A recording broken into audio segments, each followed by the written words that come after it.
Gusto mo na bang mag-work from home pero hindi mo alam kung saan magsisimula? Well, let me break it down for you step by step. Step 1, decide kung ano yung service na i-offer mo. Piliin mo kung anong ang kaya mong gawin. You can choose between administrative, creative, tech support, or sales. Huwag mo munang isipin lahat like niche, specialization, industry, and all that. Pili ka lang muna ng isa. Next, build your skills. Aralin mo. YouTube, free trainings, join classes, lahat ng skills na tututunan yan, hindi lang magic. Somebody asked me, hindi po kasi ako techie, pwede ba ako maging virtual assistant? And I said, you know what, sa totoo lang, yung pagiging techie, it comes with training. Pero, ang kailangan dito, number 1, common sense. Number 2, sipag. Kung meron ka nung dalawa, walang imposible. Ang next step mo would be, of course, ihanda ang gamit mo. Fix your tools, laptop, stable internet, Google Workspace. Yan yung mga basic toolkit ng mga virtual assistants. Next is, create your profile. Gumawa ka ng mga online profile.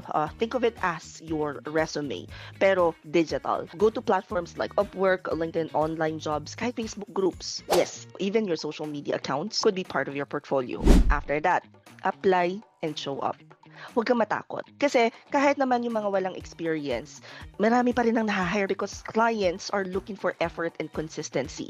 Remember, the very first step is always the hardest. Pero once na matutunan mo na, tuloy-tuloy na yan. Now, I have good news for you. Kung ready ka na, bakit hindi ka na lang sumama sa team namin for October GVA training para mas guided ang journey mo? Ito yung first out of 9 drop ng 99 day 9 birthday bash pasabog. Hindi ko alam ano sabihin. Ladies and gentlemen, you can join our October General Virtual Assistance Training for only 99 pesos. Yes, 99. 99.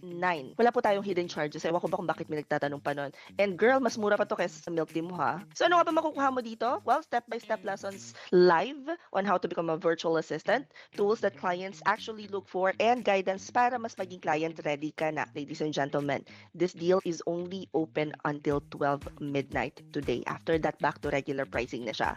So, if you have been waiting to start your freelancing journey, this is your sign. Kung nakikita mo tong video na to sa Facebook, mag-comment ka lang ng hashtag GVA99. At kung hindi ka pa naka-follow, bakit naman? Hope this helps. Comment any questions you guys have about working from home, follow for more work from home chismis, and I'll see you sa classroom.